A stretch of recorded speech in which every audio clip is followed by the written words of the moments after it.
ಜನಕ್ಕೆ ಡೌಟ್ ಇರುತ್ತೆ, ಯಾವ ಕೋರ್ಸ್ ತೊಗೊಂಡ್ರೆ ಫ್ಯೂಚರ್ ಚೆನ್ನಾಗಿರುತ್ತೆ, ಯಾವ ಕೋರ್ಸ್ ಒಳ್ಳೇದು ಅಂತ. ಎಷ್ಟೊಂದು ಜನಕ್ಕೆ ಐಡಿಯಾನೇ ಇರಲ್ಲ ಯಾವ ಕೋರ್ಸ್ ಮಾಡಿದ್ರೆ ಮುಂದೆ ನೀವೇನಾಗ್ಬೋದು ಅನ್ನೋದು. ಅದಕ್ಕೋಸ್ಕರ ಈ ಒಂದು ವಿಡಿಯೋನ ಸ್ವಲ್ಪ ಕಂಪ್ಲೀಟಾಗಿ ನೋಡಿ, ಎಲ್ಲ ವಿಷಯನೂ ಕೂಡ ತಿಳ್ಕೊತೀರಾ. ನಿಮಗೆ ತುಂಬಾ ವೆರಿ ಇಂಪಾರ್ಟೆಂಟ್ ವಿಡಿಯೋ. ನೋಡಾದ್ಮೇಲೆ ಒಂದು 4 ಜನಕ್ಕೆ ಶೇರ್ ಮಾಡಿ, ಅವ್ರಿಗೂ ಕೂಡ ಯೂಸ್ಫುಲ್ ಆಗುತ್ತೆ. ಅದಕ್ಕಿಂತ ಮುಂಚೆ ಯಾರು ಚಾನಲ್ ಸಬ್ಸ್ಕ್ರೈಬ್ ಮಾಡ್ಕೊಂಡ್ರಲ್ಲ, ಪ್ರತಿಯೊಬ್ಬರು ಕೂಡ ಸಬ್ಸ್ಕ್ರೈಬ್ ಮಾಡ್ಕೊಳ್ಳಿ. ಹಾಗೆ ಪ್ರತಿಯೊಬ್ಬರು ಕೂಡ ವಿಡಿಯೋಗೊಂದು ಲೈಕ್ ಕೊಡಿ. ಇದೇ ರೀತಿ ಕಂಟಿನ್ಯೂಸ್ಗೆ ಅಪ್ಡೇಟ್ಸ್ಗಳನ್ನ ಪಡ್ಕೊಳ್ಳಿ. ಇವಾಗ 1 to 10 ನೀವೆಲ್ಲರೂ ಕೂಡ ಒಂದೇ ರೋಡು, ಏನಕ್ಕೆ ರೋಡಲ್ಲಿ ಹೋಗ್ತಾ ಇದ್ದೀರಾ ಅನ್ನೋದೇ ಗೊತ್ತಿರಲ್ಲ. ಸುಮ್ಮನೆ ನೀವು ಪೇರೆಂಟ್ಸ್ ಏನೋ ಸೇರಿಸಿರ್ತಾರೆ, ಅದೇ ಓದ್ತಾನೆ ಇರ್ತೀರ. ಯಾಕೆಂದರೆ ಎಷ್ಟು ನನಗೆ ಗೋಲೇ ಇರಲ್ಲ ಮುಂದೆ ನೀವೇನು ಮಾಡಬೇಕು ಅನ್ನೋದು. 10th ರಿಸಲ್ಟ್ ಆದಮೇಲೆ ಏನಾಗುತ್ತೆ ಅಂದರೆ ನಿಮ್ಗೆ 2 ದಿಕ್ಕು ಓಪನ್ ಆಗುತ್ತೆ. ಒಂದು PUC ಮಾಡೋದು, ಇಲ್ಲಾಂದರೆ ಡಿಪ್ಲೊಮೊ ಮಾಡೋದು ಅಂತ. ಪಾಸ್ ಆಗಿದ್ರೆ, ಫೇಲ್ ಆಗಿದ್ರೆ ತಿರುಗಿ ಸಪ್ಲಿಮೆಂಟ್ರಿ ಬರೀಬೇಕು, ಅದು ಬೇರೆ ಥರ ಪ್ಲ್ಯಾನ್ ಆಗುತ್ತೆ ಬಿಡಿ. ಪಾಸ್ ಆದವ್ರ ಕತೆ ನೋಡೋಣ. ಈಗ PUC ಮಾಡಬೇಕು ಅಂತ ಅನ್ಕೋತೀರಾ, ಇಲ್ಲಾಂದರೆ ಡಿಪ್ಲೊಮೊಗೆ ಹೋಗಬೇಕು ಅಂತ ಅನ್ಕೋತೀರಾ. ಇದನ್ನ ಕೆಲವ್ರು ಏನು ಮಾಡ್ತಾರೆ ಅಂದರೆ ಪೇರೆಂಟ್ಸು ಅವ್ರ 10th ರಿಸಲ್ಟ್ ಎಷ್ಟು ಬಂದಿರುತ್ತೆ ಅವ್ರ ಮಕ್ಕಳದು ಅದನ್ನ ಹೋಗ್ಬಿಟ್ಟು ಡಿಸೈಡ್ ಮಾಡ್ತಾರೆ. ನೀನು ಡಿಪ್ಲೊಮಾಗೆ ಹೋಗಪ್ಪ, ಕಮ್ಮಿ ಮಾರ್ಕ್ಸ್ ಬಂದಿದೆ, ನೀನು ಜಾಸ್ತಿ ಮಾರ್ಕ್ಸ್ ಬಂದಿದೆ, PUCಗೆ ಹೋಗು, ನೆಕ್ಸ್ಟ್ ನೀನು ಡಾಕ್ಟರ್ ಆಗ್ತೀಯಾ, ಇಂಜಿನಿಯರ್ ಆಗ್ತೀಯಾ ಅಂತ ಕಳಿಸ್ತಾರೆ. ಇವಾಗ ನೆಕ್ಸ್ಟ್ ನಾವು ಬರೋದಾದರೆ ಇಲ್ಲಿ PUCಗೆ ಬರ್ತೀರಾ. PUCಲಿ ನಿಮಗೆ 3 ಕಾಂಬಿನೇಷನ್ನು. ಒಂದು ಸೈನ್ಸ್ ಇರುತ್ತೆ, ಕಾಮರ್ಸ್ ಇರುತ್ತೆ, ಆರ್ಟ್ಸ್ ಇರುತ್ತೆ. ಅದರಲ್ಲಿ ಕೆಲವ್ರು ಏನು ಮಾಡ್ತಾರೆ ಅಂದರೆ ಅವ್ರ ಇಂಟ್ರೆಸ್ಟ್ ನೋಡಿ ಹೋಗಲ್ಲ ಎಷ್ಟೊಂದು ಜನ.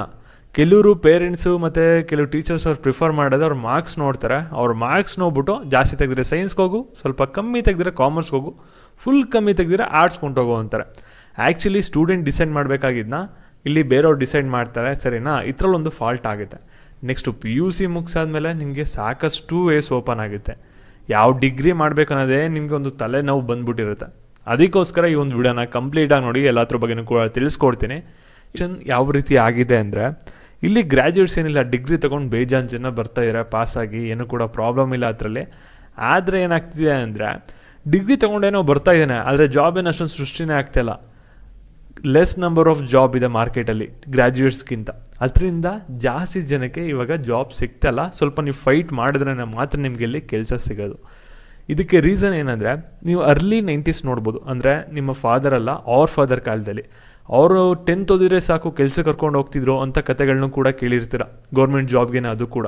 ಇವಾಗ ಗೌರ್ಮೆಂಟ್ ಜಾಬ್ಗೆ ಒಂದು 20 ಲಕ್ಷ ಜನ ಹಾಕಿದ್ರು ಕೂಡ ನೆಟ್ವಾಗ ಒಂದು 1 ಲಕ್ಷ ಜನಕ್ಕೆ ಕೆಲಸ ಸಿಗ್ತಾಯಿಲ್ಲ. ಅಷ್ಟು ಕಾಂಪಿಟೇಷನ್ ಬಿಲ್ಡ್ ಆಗಿದೆ. ಆವಾಗ ಏನಾಗಿದೆ ಅಂದರೆ 90sಲ್ಲೆಲ್ಲ, ಅರ್ಲಿ 90sಲ್ಲಿ ನಾವು ನೋಡೋದಾದರೆ ಅವಾಗ ಎಜುಕೇಷನ್ಗೆ ಅಷ್ಟೊಂದು ಜಾಸ್ತಿ ಯಾರೂ ಇಂಪಾರ್ಟೆನ್ಸ್ನ ಕೊಡ್ತಾ ಇರಲಿಲ್ಲ. ಆವಾಗ ಲೆಸ್ ನಂಬರ್ ಆಫ್ ಗ್ರ್ಯಾಜುಯೇಟ್ಸ್ ಇದ್ದರು, ಆದರೆ ಜಾಸ್ತಿ ಜಾಬ್ಸ್ ಆಪರ್ಚುನಿಟಿ ಇತ್ತು. ಹಂಗೆ ಎಲ್ಲ ಪ್ಲೇಸಸ್ಸು ಕೂಡ ಇವಾಗ ಓವರ್ ಕ್ರೌಡೆಡ್ ಆಗ್ತಿದೆ. ಇವಾಗ ಶಾರ್ಟ್ ಟರ್ಮಲ್ಲೇ ಇವಾಗ ಏನಾದರೂ ಅಲ್ಲಿ ಸಕ್ಸಸ್ ಆಗ್ತಿದೆ ಅಂದ್ರೆ ನೆಕ್ಸ್ಟ್ ಅದು ಫೇಲ್ಯೂರ್ ಆಗಿಬಿಡ್ಬೇಕು, ಆ ರೇಂಜಿಗೆ ಜನ ತುಂಬಿಡ್ತಾರೆ. ಅಷ್ಟು ಓವರ್ ಕ್ರೌಡೆಡ್ ಆಗ್ತಿದೆ. ತುಂಬಾ ಕಾಂಪಿಟೇಷನ್ನು ಕೂಡ ಇನ್ಕ್ರೀಸ್ ಆಗ್ತಿದೆ. ಅಷ್ಟು ಸುಲಭ ಆಗ್ತಾ ಇಲ್ಲ. ಯಾಕೆಂದರೆ ಇದಕ್ಕೆ ಮೇಜರ್ ರೀಸನ್ ಬಂದ್ಬಿಟ್ಟು ಪಾಪ್ಯುಲೇಷನ್ ಕೂಡ ಇರ್ಬೋದು ಇಂಡಿಯಾದಲ್ಲಿರೋದು, ಅಥವಾ ಜಾಬು ಪಾಪ್ಯುಲೇಷನ್ ತಕ್ಕಂಗೆ ಸೃಷ್ಟಿ ಆಗದಿರೋದು ಕೂಡ ಇರ್ಬೋದು. ಈ ರೀತಿ ಸಾಕಷ್ಟು ರೀಸನಿಂದ ಈ ಒಂದು ಪ್ರಾಬ್ಲಮ್ ಫೇಸ್ ಆಗ್ತಿದೆ ಇಂಡಿಯಾದಲ್ಲಿ ಈಗ ಸದ್ಯಕ್ಕೆ. ಇದನ್ನು ನೀವು ಓವರ್ಕಮ್ ಮಾಡಬೇಕೇನೆಂದರೆ ಇಲ್ಲಿ ನೀವು ಫಿಲಮಲ್ಲಿ ನೋಡಿಕೊಂಡು ಲಾಸ್ಟ್ ಬೆಂಚಲ್ಲಿ ಕೂತ್ಕೊಂಡು ಏನು ಆರಾಮಾಗಿ ಡಿಗ್ರಿ ಮುಗಿಸ್ಕೊಂಡು ಅಥವಾ ಇಂಜಿನಿಯರ್ ಮುಗಿಸ್ಕೊಂಡು ಕೆಲಸ ತೊಗೊಬಿಡ್ತೀನಿ ಅಂದರೆ ಫಿಲಮ್ ಸ್ಟೈಲಲ್ಲಿ ಡೆಫಿನೆಟ್ಲಿ ನಾಟ್ ಪಾಸಿಬಲ್. ಆ್ಯಕ್ಚುಲಿ ಈ ಒಂದು ಎರಾದಲ್ಲಿ ಇವಾಗ ಇರೋ ಥರ ಕಾಂಪಿಟೇಷನಲ್ಲಿ ಇಲ್ಲೂ ನಿಮ್ಮ ಬೆಸ್ಟ್ ಕೊಟ್ಟರೆ ಮಾತ್ರ ನಿಮ್ಗೆ ಇಲ್ಲಿ ಒಳ್ಳೆ ಕೆಲಸ ಸಿಗೋದು. ಮತ್ತು ನೀವು ಒಂದು ಕನೆಕ್ಷನ್ಸು ಕೂಡ ಇಟ್ಕೋಬೇಕು ಪೀಪಲ್ಸ್ ಜೊತೆ. ಆವಾಗ ನಿಮ್ಗೊಂದು ಆಪರ್ಚುನಿಟಿನೂ ಕೂಡ ಸಿಗುತ್ತೆ, ಮತ್ತು ನೀವು ಸ್ಕಿಲ್ ತಕ್ಕಂಗೆ ನಿಮ್ಗೆ ಒಳ್ಳೆ ಜಾಬು ಕೂಡ ಸಿಗುತ್ತೆ.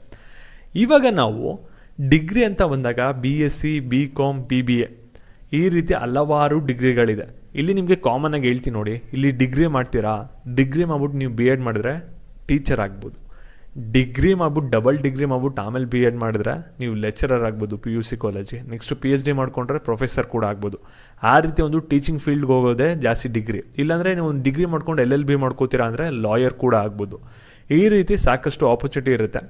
ಆದರೆ ಡಿಗ್ರಿ ಓದೋರ್ದು ಇವಾಗ ಬರೀ ಡಿಗ್ರಿ ಇಟ್ಕೊಂಡು ನೀವೇನಾದರೂ BSc, BCom, BBA ಅಂತ ಹೋದರೆ ಅಲ್ಲಿ ಜಾಬ್ ಆಪರ್ಚುನಿಟೀಸ್ ತುಂಬಾ ವೆರಿ ಲೆಸ್ ಇದೆ. ಅಲ್ಲಿ ನೀವು ಓದ್ಕೊಂಡು ಹೋಗಿರೋದೇ ಒಂದಾಗಿರುತ್ತೆ, ಅಲ್ಲಿ ನೀವು ಕೆಲಸ ಮಾಡೋದೇ ಬೇರೆ ರೀತಿಯಾಗಿರುತ್ತೆ. ಕಾಲ್ ಸೆಂಟ್ರಲ್ಲಿ ಜಾಬ್ ಮಾಡೋರು ಇದ್ದಾರೆ, ಡಿಗ್ರಿ ಮಾಡಿರೋರು. ಈ ರೀತಿ ಆಗಿದೆ, ಒಂಥರ ಲೋ ಪೇಯಿಂಗ್ ಥರ ಆಗಿಬಿಟ್ಟಿದೆ ಈ ಒಂದು ಡಿಗ್ರಿ. ಅದಕ್ಕೆ ಡಿಗ್ರಿನಾ ಅಂತ ಕೇಳ್ತಾರೆ ಏನಾದರೂ ಡಿಗ್ರಿ ಮಾಡ್ತಾಯಿದ್ರೆ.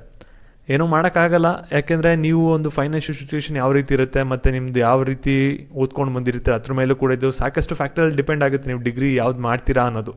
ಇಲ್ಲಿ ನೆಕ್ಸ್ಟ್ ಬರೋದಾದರೆ ಇಲ್ಲಿ MBBS ಡೆಂಟಲ್ ಡಾಕ್ಟರ್ ಈ ಒಂದು ಕೋರ್ಸಸ್ಗಂತೂ ಸಖತ್ ಡಿಮ್ಯಾಂಡ್ ಇದೆ.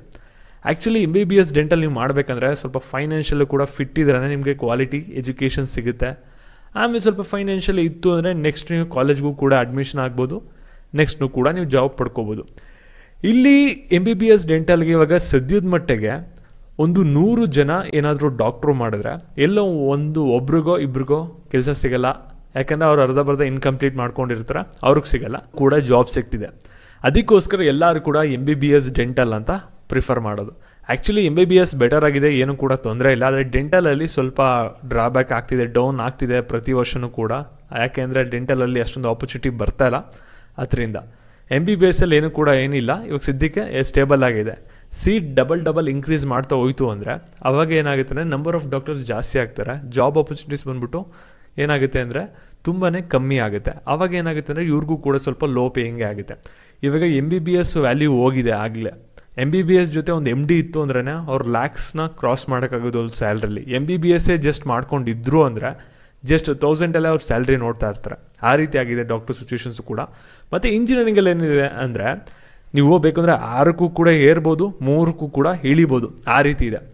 ಅಂದರೆ ಇಲ್ಲಿ ನಿಮಗೆ ಬೇಕಂದರೆ ಲಕ್ಷಗಟ್ಟಲೆನೂ ಕೂಡ ಸಂಬಳ ಸಿಗುತ್ತೆ, ಏನೂ ಕೂಡ ಕೆಲಸ ಇಲ್ಲದೇ ನೀವು ಹಾಗೇ ಇರ್ಬೋದು.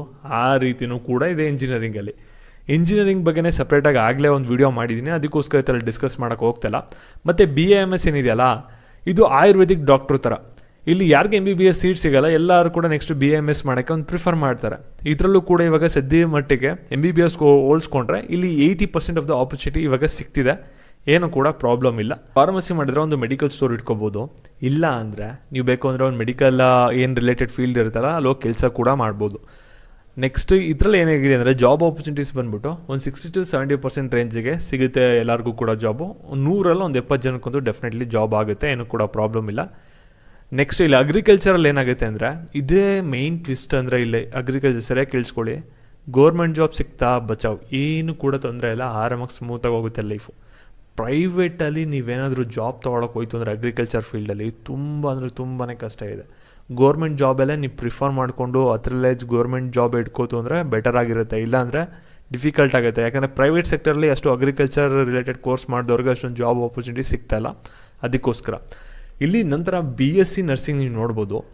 ಇಲ್ಲಿ BSc ನರ್ಸಿಂಗಲ್ಲಿ ಇದು ಯಾರು ಮಾಡ್ತಾರೆ ಅಂದರೆ ನರ್ಸ್ ಆಗಬೇಕು ಅಂತ ಇರ್ತಾರಲ್ಲ ಅವ್ರು ಮಾಡೋದು. ಅಂದರೆ ಅದು ನಿಮಗೆ ಹಾಸ್ಪಿಟಲಲ್ಲಿ ನರ್ಸಸ್ ರಿಕ್ವೈರ್ಮೆಂಟ್ ಇರುತ್ತಲ್ಲ, ಅವರು ಈ ಒಂದು ಕೋರ್ಸ್ನ ಮಾಡಿಕೊಂಡು ಅಲ್ಲಿ ನರ್ಸ್ ಜಾಬ್ನ ಮಾಡ್ಬೋದಾಗಿರುತ್ತೆ. ಇದಕ್ಕೆ ನರ್ಸ್ ಜಾಬಿಗೆ ಏನಿಲ್ಲ, ಜಾಬ್ ಸಿಗುತ್ತೆ. ಆದರೆ ನಿಮಗೆ ಇಲ್ಲಿ ಪೇ ಸ್ಕೇಲ್ ಇರುತ್ತಲ್ಲ, ಅದು ನಿಮಗೆ ಒಂದು 1000ವರೆಗೂ ಕೂಡ ಹೋಗುತ್ತೆ. ಲ್ಯಾಕ್ಸ್ ಅಂತೂ ಕ್ರಾಸ್ ಆಗೋದು ತುಂಬಾ ಕಷ್ಟ ಇದೆ BSc ನರ್ಸಿಂಗಲ್ಲಿ, ಸರಿನಾ? ಆ ರೀತಿ ಆಗುತ್ತೆ. ಇದು ನಿಮಗೆ ಇವಾಗ ಯಾರ್ಯಾರು CET ಮುಖಾಂತರ ಮತ್ತು NEET ಮುಖಾಂತರ ಅಡ್ಮಿಷನ್ ಆಗಬೇಕು ಅಂತ ಇರಲ್ಲ, ಆ ಒಂದು ಕೋರ್ಸ್ ರಿಲೇಟೆಡ್ ನಿಮಗೆ ಒಂದು ಐಡಿಯಾ ಇರಲಿ ಅನ್ನೋದಕ್ಕೋಸ್ಕರ ಮಾಡಿರೋದು. ಇಲ್ಲಿ ನೀವು ಇಂಜಿನಿಯರಿಂಗ್ ಮಾಡಿಬಿಟ್ಟು ನೆಕ್ಸ್ಟ್ MTech ಮಾಡ್ತೀರಾ, ನೀವು ಲೆಕ್ಚರರ್ ಆಗ್ಬೋದು. ನೆಕ್ಸ್ಟು ಫಾರ್ಮಸಿ ಮಾಡ್ಬಿಟ್ಟು ನೀವು ಫಾರ್ಮಡಿ ಮಾಡ್ತೀರಾ, ನೀವೇ ಬೇಕು ಅಂದರೆ ಒಂದು ಇಂಡಸ್ಟ್ರಿ ಓಪನ್ ಮಾಡ್ಕೊಂಡು ಮೆಡಿಸನ್ನ ಮ್ಯಾನುಫ್ಯಾಕ್ಚರ್ ಮಾಡ್ಬೋದು. ಮತ್ತು ಅಗ್ರಿಕಲ್ಚರಲ್ಲೂ ಕೂಡ ನೆಕ್ಸ್ಟು ಡಿಗ್ರಿ ಇದೆ, ಅದನ್ನು ಕೂಡ ನೀವು ಮಾಡ್ಬೋದು. BAMS ಅಲ್ಲೂ ಕೂಡ ಇದೆ, MBBS ಡೆಂಟಲಲ್ಲೂ ಕೂಡ ಇದೆ, ಪೋಸ್ಟ್ ಗ್ರ್ಯಾಜುಯೇಷನ್ ಅದು ಕೂಡ ನೀವು ಮಾಡ್ಬೋದು. ಇಲ್ಲಿ MBBS ಡೆಂಟಲ್ ತೊಗೊಳ್ಳೋರ್ಗೆ ಏನಾಗುತ್ತೆ ಅಂದರೆ ಅವ್ರು ಜಾಸ್ತಿ ಟೈಮ್ ಅವ್ರದ್ದು 30 ಇಯರ್ಸ್ವರೆಗೂ ಕೂಡ ಒಂದು ಸ್ಟಡಿ ಟೈಮೇ ಹೊಂಟೋಗುತ್ತೆ ಅವ್ರಿಗೆ. ಇಂಜಿನಿಯರಿಂಗಲ್ಲಿ ನೀವೇನೋ ಸ್ಕಿಲ್ ಇತ್ತು ಅಂದರೆ ಬಚಾವ್ ಆಗ್ತೀರಾ, ಒಂದು ಏನೂ ಪ್ರಾಬ್ಲಮ್ ಆಗಲ್ಲ. ಇಲ್ಲಿ ಎಲ್ಲರೂ ಕೂಡ ಮೆಡಿಕಲ್ ಮತ್ತು ಇಂಜಿನಿಯರಿಂಗ್ ಅಂತ ಯಾಕೆ ಹೇಳ್ತಾರೆ ಗೊತ್ತಾ? ಯಾಕೆ ಅಂದರೆ ಇಲ್ಲಿ ಮೆಡಿಕಲ್ ಮತ್ತು ಇಂಜಿನಿಯರಿಂಗಲ್ಲಿ ತುಂಬಾ ಹೈ ಪೇಯಿಂಗ್ ಜಾಬ್ ಇರುತ್ತೆ. ಮೆಡಿಕಲ್ನ ಟಾಪ್ ಪೊಸಿಷನ್ ಕೊಟ್ಟಿರೋದು ಏನಕ್ಕೆ ಅಂದರೆ ಎಲ್ಲ ಜಾಬ್ಗಿಂತ ಅದರಲ್ಲಿ ಒಂದು ಹೈ ಪೇಯಿಂಗ್ ಇದೆ ಮತ್ತು ನಿಮಗೆ ಗ್ಯಾರಂಟೆಡ್ ಜಾಬ್ ಇದೆ. ಇಂಜಿನಿಯರಿಂಗಲ್ಲೂ ಕೂಡ ಸೆಕೆಂಡ್ ಪೊಸಿಷನ್ ಕೊಟ್ಟಿರೋದು ಏನಕ್ಕೆ ಅಂದರೆ ಇಲ್ಲಿ ಹೈ ಪೇಯಿಂಗು ಇದೆ, ಲೋ ಪೇಯಿಂಗ್ ಇದೆ, ಆದರೆ ಗ್ಯಾರಂಟೆಡ್ ಜಾಬ್ ಇಲ್ಲ. ಅದಕ್ಕೋಸ್ಕರ ಇಲ್ಲಿ ಎಲ್ಲ ಫೀಲ್ಡ್ಗೂ ಕೂಡ ಹೋಲಿಸ್ಕೊಂಡ್ರೆ ಮ್ಯಾಕ್ಸಿಮಮ್ ಅಚೀವ್ಮೆಂಟ್ ಜಾಸ್ತಿ ನಿಮಗೆ ಇದರಲ್ಲಿ ಕಾಣಿಸೋದು ನಿಮಗೆ ಇಂಜಿನಿಯರಿಂಗ್ ಮತ್ತು ಮೆಡಿಕಲ್ ಫೀಲ್ಡಲ್ಲಿರೋರಿಗೆ. ಯಾಕೆಂದರೆ ಅಲ್ಲಿ ನಿಮಗೆ ನೋಡ್ಬೋದು 1000 ಜನ ಅಲ್ಲಿ ಇಷ್ಟೊಂದು ಬೇಕು ಅಂದರೆ ಲಕ್ಷಗಟ್ಟಲೆನೂ ಕೂಡ ಮಾಡಿರೋರು ಇದ್ದಾರೆ. ಇಂಜಿನಿಯರಿಂಗ್ ಮತ್ತು ಮೆಡಿಕಲ್ ಫೀಲ್ಡಲ್ಲಿ ಕೋಟಿಗಟ್ಟಲೆನೂ ಕೂಡ ಮಾಡಿರೋ ಇದ್ದಾರೆ. ಆದರೆ ಬೇರೆ ಫೀಲ್ಡ್ ನೀವೇನು ನೋಡ್ತಿದ್ದೀರಲ್ಲ, ಬೇರೆ ಎಜುಕೇಷನ್ ಫೀಲ್ಡು, ಅಲ್ಲಿ ನಾವು ನಂಬರ್ ಆಫ್ ಪೀಪಲ್ಸ್ನ ತೊಗೊಂಡ್ರೆ ತುಂಬಾ ರೇಷಿಯೋ ಬಂದ್ಬಿಟ್ಟು ಜಸ್ಟ್ 1 or 2% ಆ ರೇಷಿಯೋದಲ್ಲಿದೆ. ಅದಕ್ಕೋಸ್ಕರ ಈ ಒಂದು ಮೆಡಿಕಲ್ ಮತ್ತು ಇಂಜಿನಿಯರಿಂಗ್ನ ಜಾಸ್ತಿ ಜನ ಪ್ರಿಫರ್ ಮಾಡೋದು. ಮತ್ತು ಈ ಒಂದು ವಿಡಿಯೋನ ನಿಮ್ಮ ಪ್ರತಿಯೊಬ್ಬ ಫ್ರೆಂಡ್ಗೂ ಕೂಡ ಶೇರ್ ಮಾಡಿ, ಅವ್ರಿಗೂ ಸ್ವಲ್ಪ ಗೊತ್ತಾಗಲಿ ಯಾವ್ದು ಯಾವ ರೀತಿ ಇದೆ ಅನ್ನೋದು. ಮತ್ತು ಇದೇ ರೀತಿ ಅಪ್ಡೇಟ್ಸ್ ಬೇಕಂದರೆ ಚಾನಲ್ ಸಬ್ಸ್ಕ್ರೈಬ್ ಮಾಡ್ಕೊಳ್ಳಿ. Thank you.